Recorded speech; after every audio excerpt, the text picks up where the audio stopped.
Hello and welcome to Deranged News with your host, Miss Tech.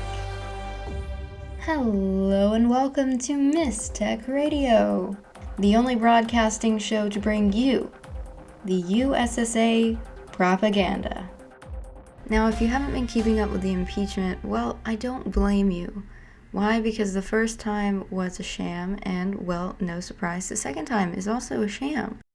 The only reason why I tuned in yesterday, Friday, February 12th, was because the Trump defense team was presenting their case.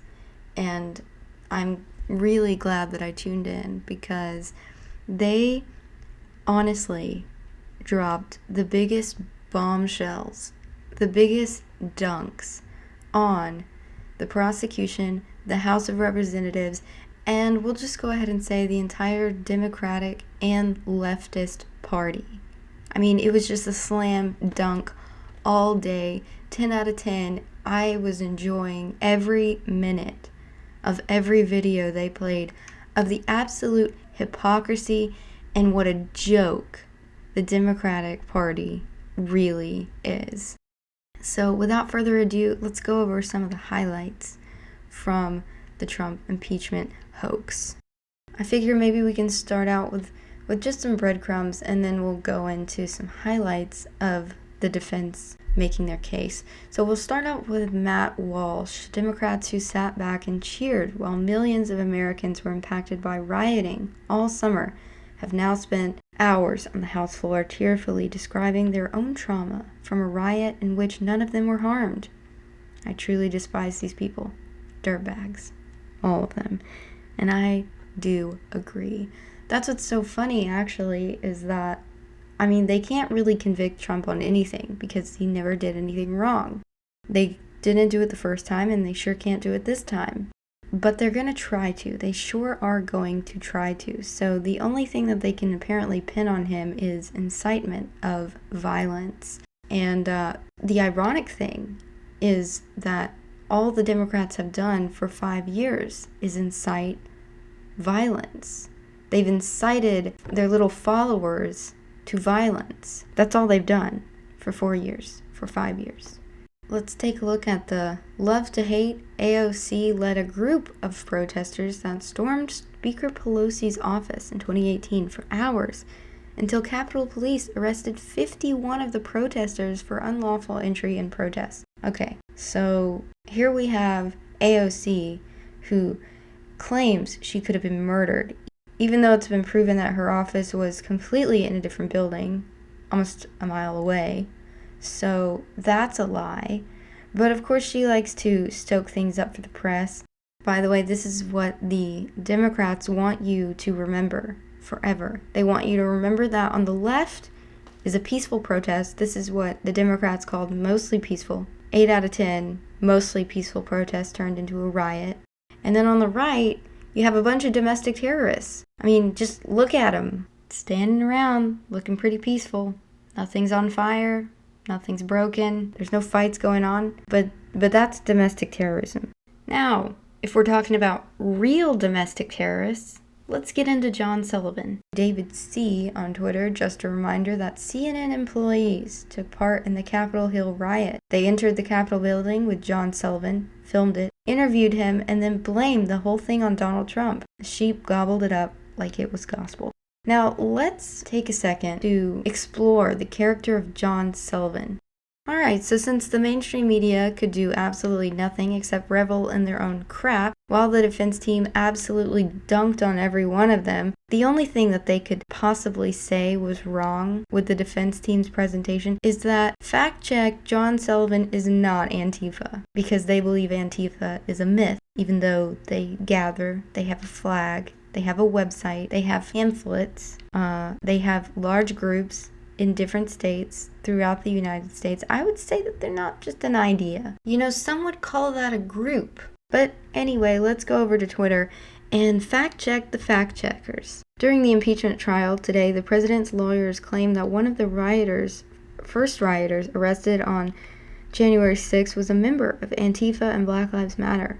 Various fact checkers all determined this claim was false. In this thread, we fact check the fact checkers. Number 2, the agent provocateur that the president's lawyers were talking about is John Earl Sullivan, aka Jaden X. Before his arrest at the Capitol on January 6th, Sullivan was active in the Black Lives Matter movement throughout the summer of 2020. Sullivan began engaging in anti-fascist government commentary, calling for the burning down of the current political system and replacing it with another system so it benefits the people and grants them more freedom. Frustrated with Lex Scott's, aka the founder of Black Lives Matter Utah, leadership and inspired by Antifa riots in Portland, Sullivan founded Insurgents USA to accelerate the collapse of the current political system through Antifa-style direction action. After founding Insurgents USA, Sullivan traveled to Washington, D.C. to lead protests on the Capitol. While on the stage, he claimed he was going to burn down the White House and rip Trump out of office. Definitely sounds like a pro-Trumper to me. Sullivan began referring to himself as Activist John and regularly filled his thread with pro-Black Lives Matter and Antifa rhetoric and seething hatred of Trump. He would also document his participation in protests and riots on his now suspended account. Sullivan routinely tagged his post with both hashtag Antifa and hashtag Black Lives Matter, but when asked by reporters if he was Antifa, he said that while he was anti-fascist, he has his own similar direct action organization called Insurgents USA.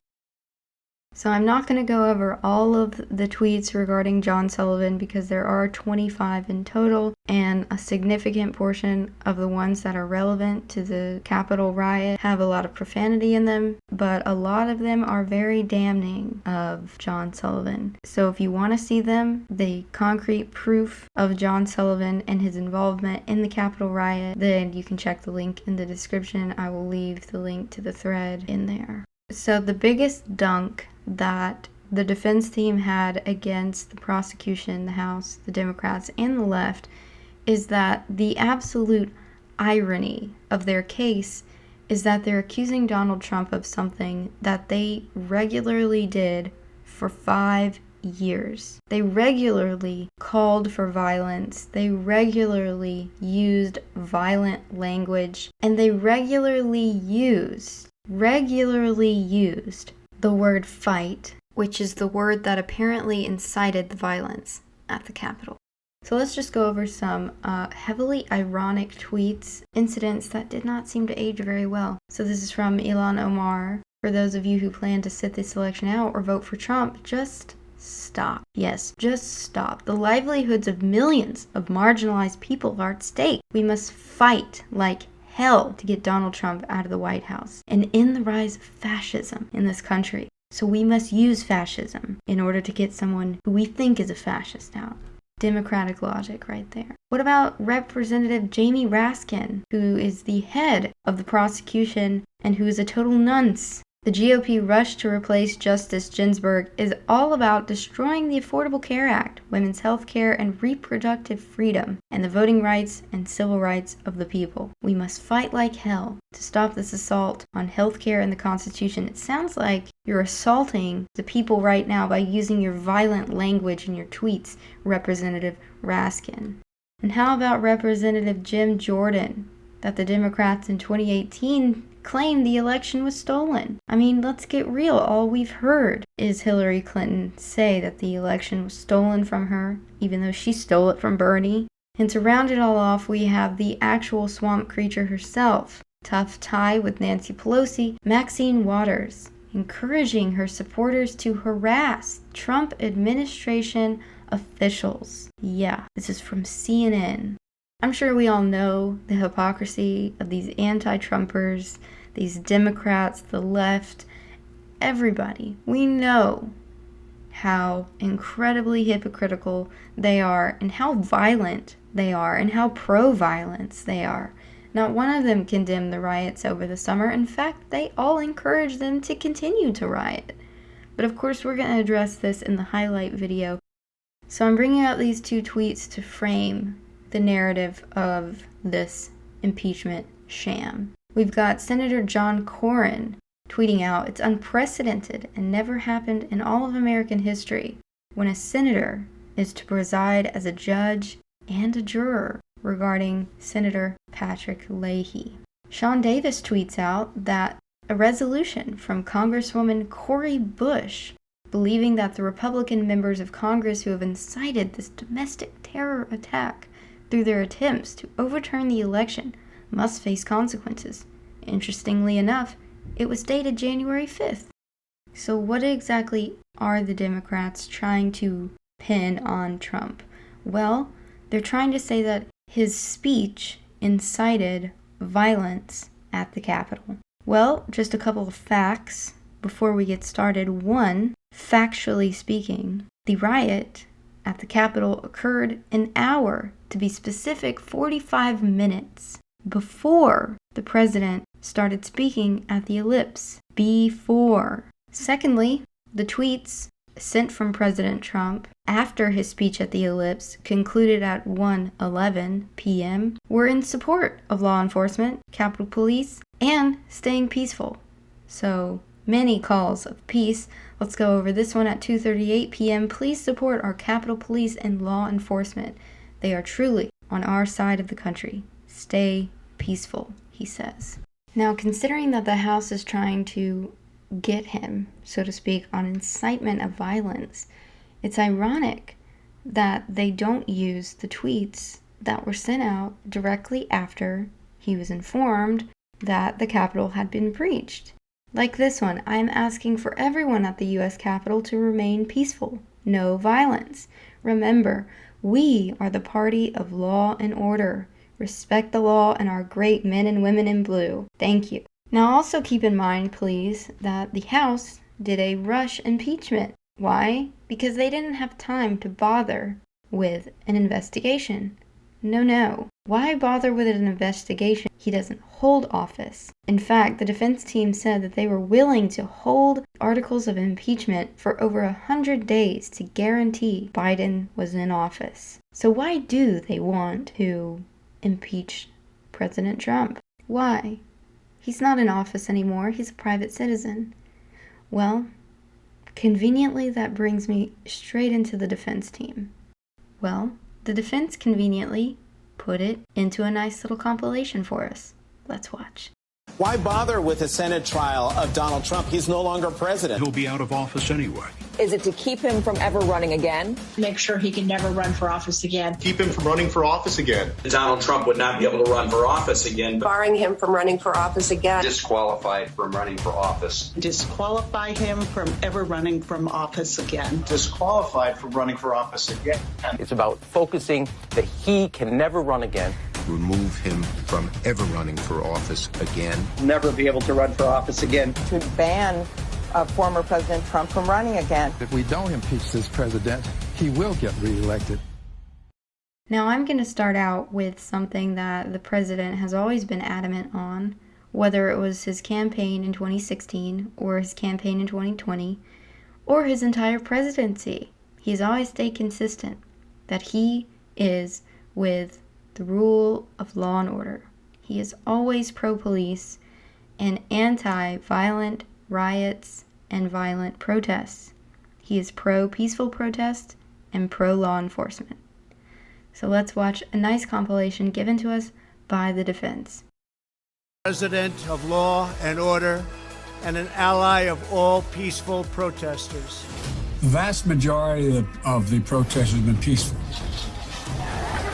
Republicans stand for law and order, and we stand for justice. I just don't even know why there aren't uprisings all over the country, and maybe there will be. My administration will always stand against violence, mayhem, and disorder. There needs to be unrest in the streets for as long as there's unrest in our lives. I stand with the heroes of law enforcement. And you push back on them, and you tell them they're not welcome anymore, anywhere. We will never defund our police. Together we will ensure that America is a nation of law and order. We were in high school, I'd take you behind the gym and beat the hell out of him. I think you need to go back and punch him in the face. Feel like punching him.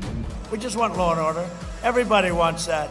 I want to tell you, Gorsuch, I want to tell you, Kavanaugh, you have released the whirlwind, and you will pay the price.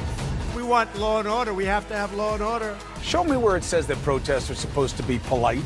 and peaceful. We believe in safe streets, secure communities, and we believe in law and order. So with all of this in mind, he's pro-police. They want to impeach him so that he can't run for office again. He put out peaceful tweets. He even put out a video calling for peace at the Capitol. Slowly, our picture comes to frame. We have the Democrats and the left being hypocritical and violent, as per usual. We have the position of the president, pro-law enforcement, pro-peaceful protest, and anti-violence. We have the intent of the Democrats to bar him from running for office ever again. And now we come to the crowning jewel of this situation, the defense lawyers who absolutely slayed this entire impeachment hoax. Here we have the defense exposing that even mainstream media admitted the riots were pre-planned. So if the Democrats are trying to charge Trump on incitement to violence, how is that possible when the riots were pre-planned? Not to mention the defense completely destroyed any and all evidence that the prosecution presented because the evidence was a sham. Of course, as several of the House managers have told you, we still don't have the facts. Speaker Pelosi herself on February 2nd called for a 9/11-style commission to investigate the events of January 6th. Speaker Pelosi says that the commission is needed to determine the causes of the events. She says it herself. If an inquiry of that magnitude is needed to determine the causes of the riot, and it may very well be, then how can these same Democrats have the certainty needed to bring articles of impeachment and blame the riots on President Trump? They don't. The House managers, facing a significant lack of evidence, turned often to press reports and rumors during these proceedings, claims that would never meet the evidentiary standards of any court. In fact, they even relied on the words of Andrew Feinberg, a reporter who recently worked for Sputnik, the Russian propaganda outlet. You saw it posted. By the way, the report they cited was completely refuted. The hatred that the House managers and others on the left have for President Trump has driven them to skip the basic elements of due process and fairness and to rush an impeachment through the House claiming, quote, urgency, close quotes. Our Constitution and any basic sense of fairness require that every legal process with significant consequences for a person's life, including impeachment, requires due process under the law, which includes fact-finding and the establishment of a legitimate evidentiary record with an appropriate foundation.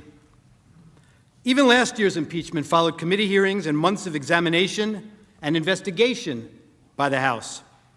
Here, President Trump and his counsel were given no opportunity to review evidence or question its propriety. The rush to judgment for a snap impeachment in this case was just one example of the denial of due process. Another, perhaps even more vitally significant example was the denial of any opportunity ever to test the integrity of the evidence offered against Donald J. Trump in a proceeding seeking to bar him from ever holding public office again, and that seeks to disenfranchise some 75 million voters, American voters. Words matter, they told you, but they selectively edited the president's words over and over again. They manipulated video, time-shifting clips, and made it appear the president's words were playing to a crowd when they weren't. Let's take a look. After this, we're going to walk down, and I'll be there with you. We're going to walk down. We're going to walk down to the Capitol. But I think right here, we're going to walk down to the Capitol. And we're going to cheer on our brave senators and congressmen and women. And we're probably not going to be cheering so much for some of them, because you'll never take back our country with weakness. you have to show strength and you have to be strong. We have come to demand that Congress do the right thing and only count the electors who have been lawfully slated. Lawfully slated. I know that everyone here will soon be marching over to the Capitol building to peacefully and patriotically make your voices heard. And we are going to walk down to the Capitol. They showed you that part. Why are we walking to the Capitol? Well, they cut that off. To cheer on some members of Congress and not others, peacefully and patriotically. The Supreme Court ruled in Brandenburg that there's a very clear standard for incitement. In short, to paraphrase, whether the speech was intended to provoke imminent lawless action, and was it likely to do so. Go to the Capitol and cheer on some members of Congress, but not others. They know it doesn't meet the standard for incitement, so they edited it down. We heard a lot this week about fight like hell, but they cut off the video before they showed you the president's optimistic, patriotic words that followed immediately after. We fight like hell, and if you don't fight like hell, you're not going to have a country anymore. Our exciting adventures and boldest endeavors have not yet begun. My fellow Americans, for our movement, for our children, and for our beloved country. And I say this, despite all that's happened, the best is yet to come. There's that famous quote, like one of the House managers said, "A lie will travel halfway around the world before the truth has a chance to put its shoes on." Well, this lie traveled around the world a few times, made its way into the Biden campaign talking points, and ended up on the Senate floor. The Charlottesville lie. Very fine people on both sides, except that isn't all he said. And they knew it then, and they know it now. Watch this. But you also had people that were very fine people on both sides.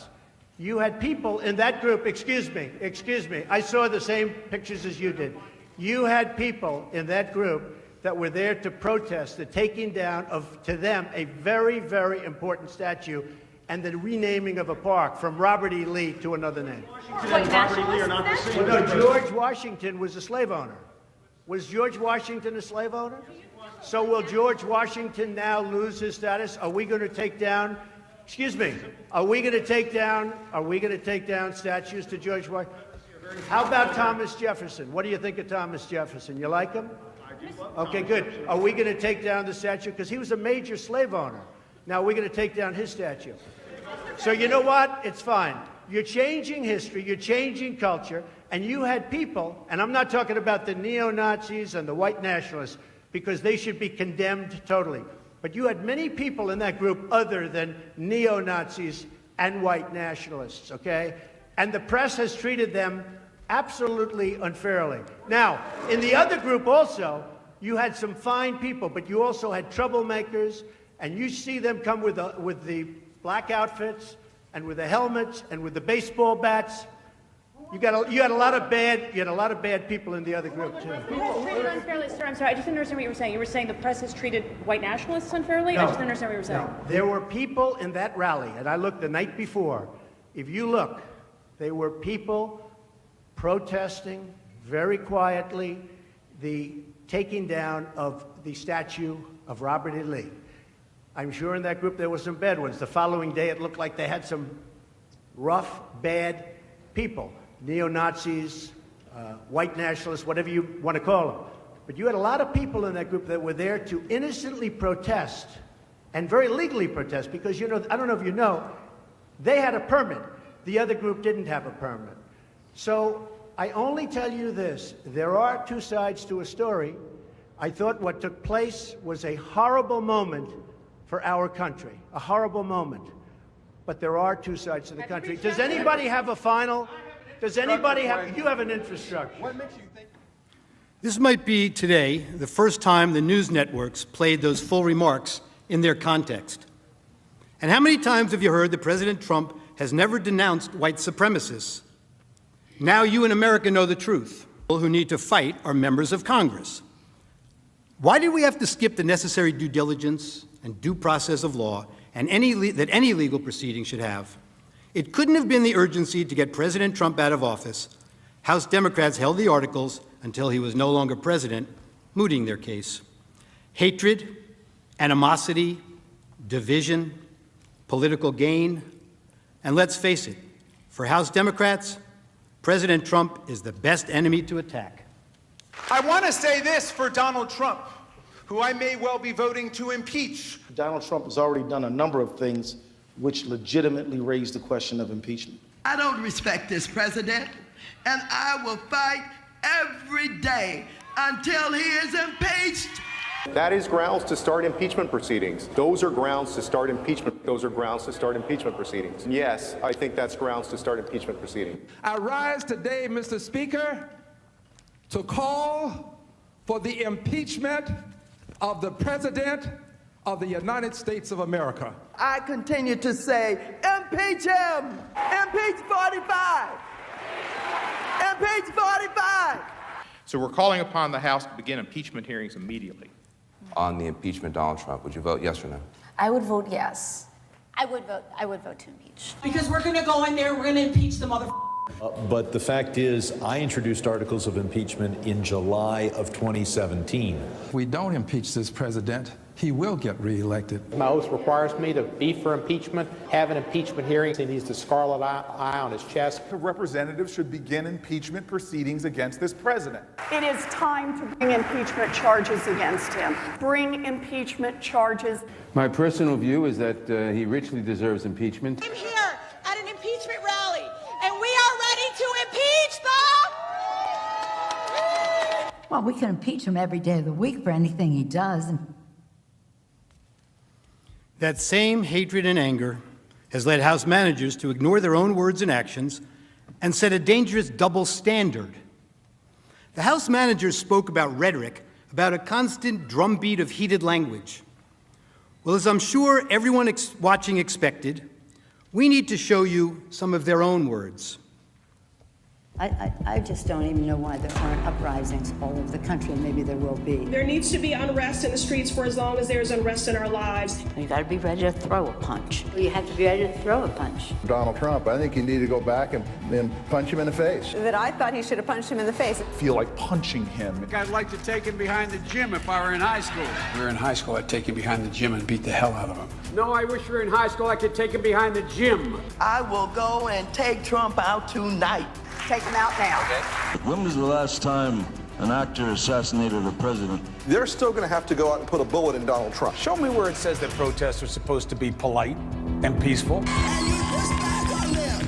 And you tell them they're not welcome anymore, anywhere. I have thought an awful lot about blowing up the White House. Please, get up in the face of some Congress people. People will do what they do. I want to tell you, Gorsuch, I want to tell you, Kavanaugh, you have released the whirlwind, and you will pay the price. We're going to go in there, we're going to impeach the... This is just a warning to you Trumpers. Be careful. Walk lightly. And for those of you who are soldiers, make them pay. If you had to be stuck in an elevator with either President Trump, Mike Pence, or Jeff Sessions, who would it be? Does one of us have to come out alive?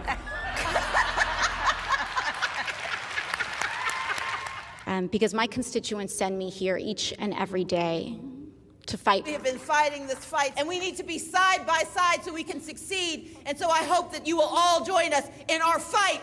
And if we fight, and as the next governor of Georgia, I will never stop fighting. We can show the old guard something new, and we can fight. My fight, those fights, to fight an administration. Requiring us to fight, and fight we will. Their fight, and their fight, and their fight. The fight is a fight, and so when we fight the fight that we are in, when we are fighting this fight, we fight this fight. The strength of who we are is we will fight. And we will fight, we will fight the fight, we will fight. We are in a fight, the fight fight. Fight. It is a fight. And it is a fight born out of patriotism. This is a fight. Fighting. I say fight on, fight on, fight on, fight on. I'm here to say one more time in publicly, this is not a fight I wanted to take on, but this is the fight in front of us now. Every single one of you and every one of you. That's okay. You didn't do anything wrong. It's a word people use. But please stop the hypocrisy. And did you tone down the rhetoric last summer when all of this was happening? Did you condemn the rioters? Or did you stand with Nancy Pelosi, who said, people are going to do what they're going to do? This is a movement, I'm telling you. They're not going to stop. And everyone beware, because they're not going to stop. They're not going to stop before Election Day in November, and they're not going to stop after. And please, show me where it says that protests are supposed to be polite and peaceful. I just don't even know why there aren't uprisings all over the country. Maybe there will be. It was a violent night in St. Louis. They shot and killed David in cold blood. Destroying property which can be replaced is not violent. This is an apartment complex on fire, and it just collapsed. The building just collapsed. I have nowhere to go now. These people did this for no reason. This is just a snapshot of some of the damage that people will be waking up to. Going up, but police clearly. I'm proud of New York, and I'm proud of the protests. There is damage everywhere you look. Honestly, it looks like a war zone. Heartwarming to see so many people turn out peacefully. They keep doing it day after day after day. In fact, our country is a nation of protests. The Patriots were protesters. St. John's Church is on fire. Do you disavow the violence from Antifa? That's a myth. I hope someone burns down your whole precinct with all y'all inside. It is not, generally speaking, unruly. And you push back on them. And you tell them they're not welcome anymore, anywhere. They're not going to let up, and they Did you know there's a wrong way to take vitamin C? Now, one thing many of my clients do to get their vitamin C is just guzzle down gallons of orange juice. But orange juice is actually not a great source of vitamin C. In fact, despite what their commercials tell us, orange juice should not. And you push back on them. And you tell them they're not welcome anymore, anywhere. They're not going to let up, and they should not. You claim that it's wrong to object to the certification of election results. You, along with your allies in the media, attempted to cancel and censor members of this chamber who voiced concerns and objected to certification. Manager Raskin, you'd been in Congress only 3 days when you objected in 2017. It's one of the first things you did when you got here. I have an objection because 10 of the 29 electoral votes cast by Florida were cast by electors not lawfully certified. Is the objection in writing and signed not only by the member of the House of Representatives, but also by a senator? It is in writing, Mr. President. Is it signed by a senator? Not as of yet, Mr. President. In that case, the objection cannot be entertained. Mr. President, I object to the certificate from the state of Georgia on the grounds that the electoral votes were not... There's no debate. I object to the certificate from the state of North Carolina based on violations of the Voting Rights Act. There's no debate in the joint session. I object because people are horrified by the overwhelming evidence. Section 18, Title 3 of the United States Code prohibits debate. I object. I've objected to the counting of the electoral votes of the state of Ohio. I object to the certificate from the state of Alabama. The electors were not lawfully certified. I object to the 15 votes from the state of North Carolina because of the massive voter suppression and the closing of polling booths. There is no debate. There is no debate. 16 There's to 1, no debate. And the massive voter suppression that occurred to African Americans. The gentleman will suspend. I have an objection to the electoral votes. The objection is in writing, and I don't care that it is not signed by a member of the Senate. I do not wish to debate. I wish to ask, is there one United States senator who will join me in this letter There of is no objection? debate. objection is signed by a member of the House, but not yet by a member of the Senate. Well, it is over.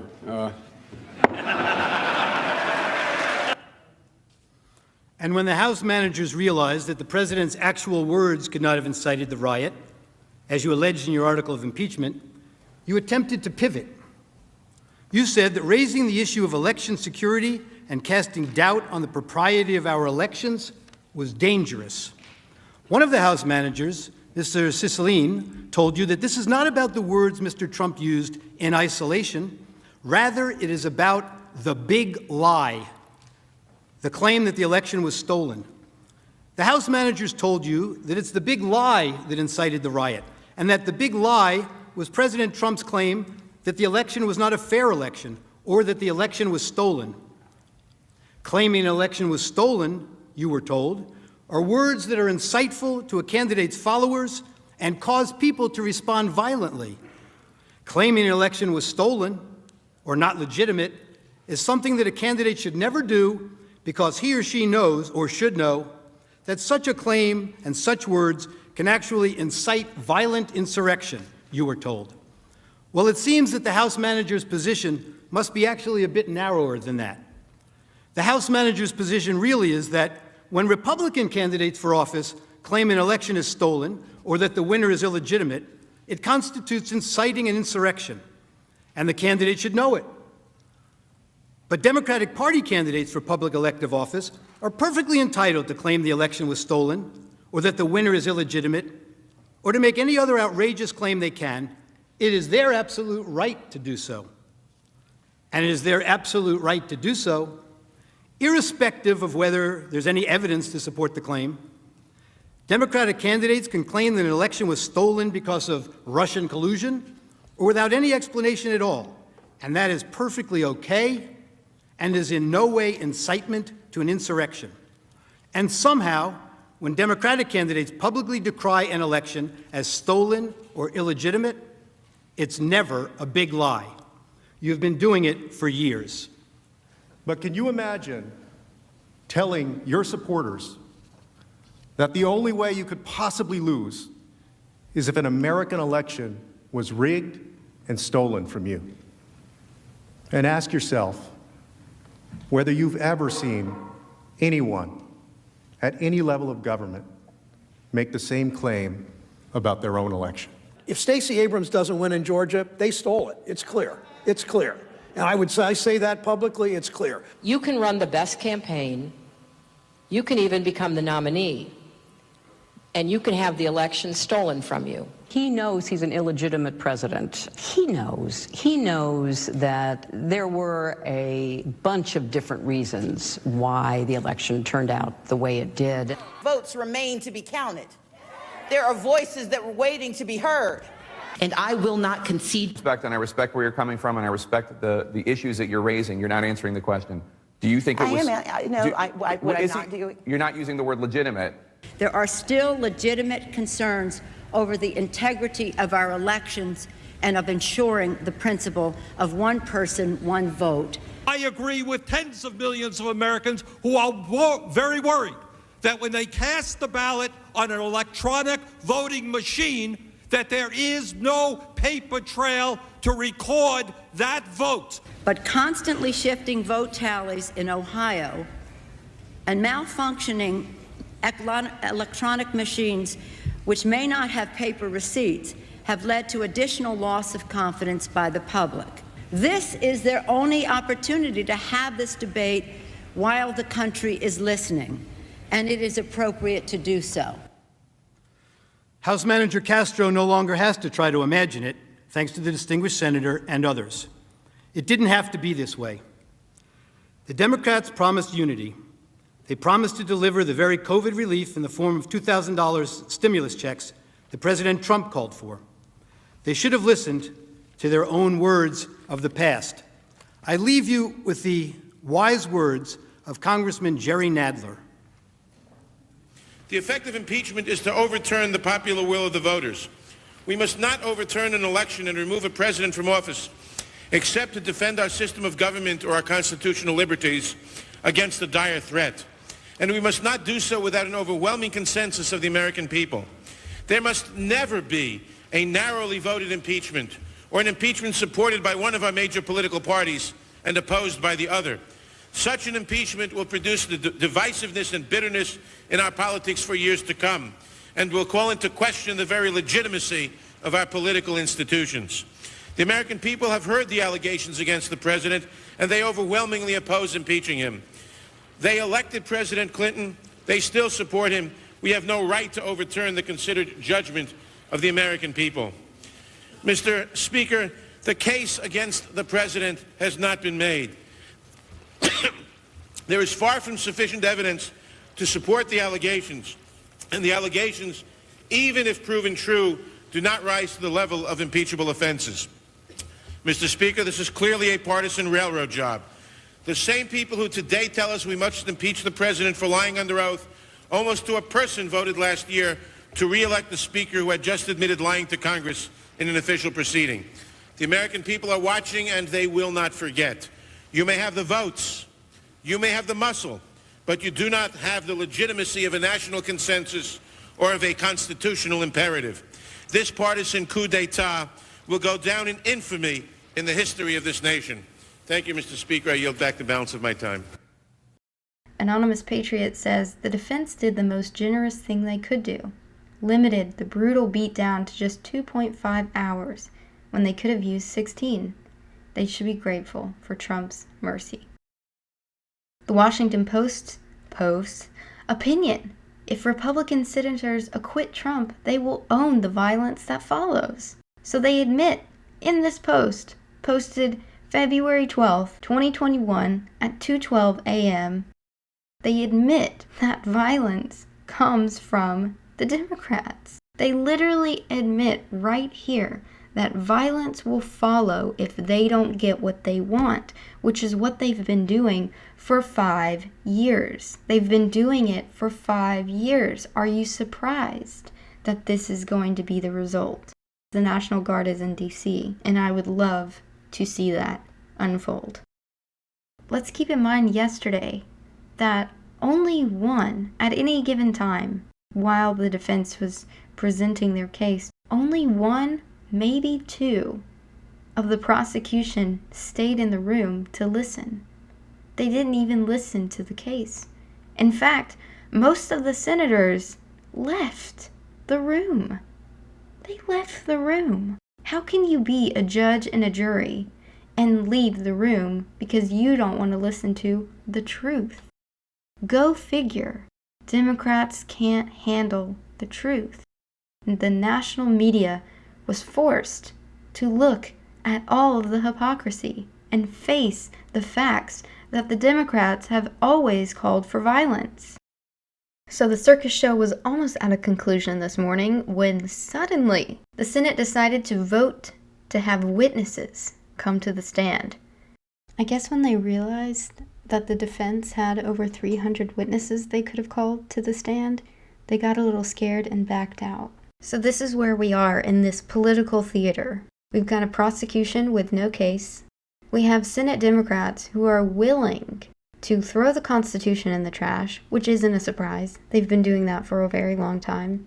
And throw away any shred of dignity or integrity that they have left in order to convict Donald Trump of a crime he did not commit. It's plain and simple. You have to be a single-celled idiot to look at the prosecution's fake doctored evidence and say, you know what, I think he did something wrong. But I guess maybe they couldn't look at the evidence because most of them left the room. Most of them didn't want to see the evidence, the real evidence, because the prosecution needed doctored videos and tweets to make their point. You see, they didn't need the truth. The truth was irrelevant to the prosecution. So there's a good chance that Donald Trump will be acquitted, but honestly, this should show you the state of our political sphere where we are right now. I mean, it's scary. Donald Trump said it best. They don't hate me, they hate you. I'm just in their way. And it seems he was exactly right, because setting the precedent for this impeachment is setting the precedent on free speech and what the minority party is allowed to say. And it's scary. Anyway, that's going to be it for this video. If I make another video, Donald Trump was not acquitted and I'm moving to another country. So, I'll see you in the next one. Bye now. I think the president's lawyers blew the House manager case out of the water. They legally eviscerated them. I think their arguments, they showed the distortions of the tweets, the selective editing, showed the reason why due process is important. And they certainly proved that the First Amendment applies to political speech probably more than anything. So again, I think the president's lawyers just blew the House manager case out of the water. Thank you.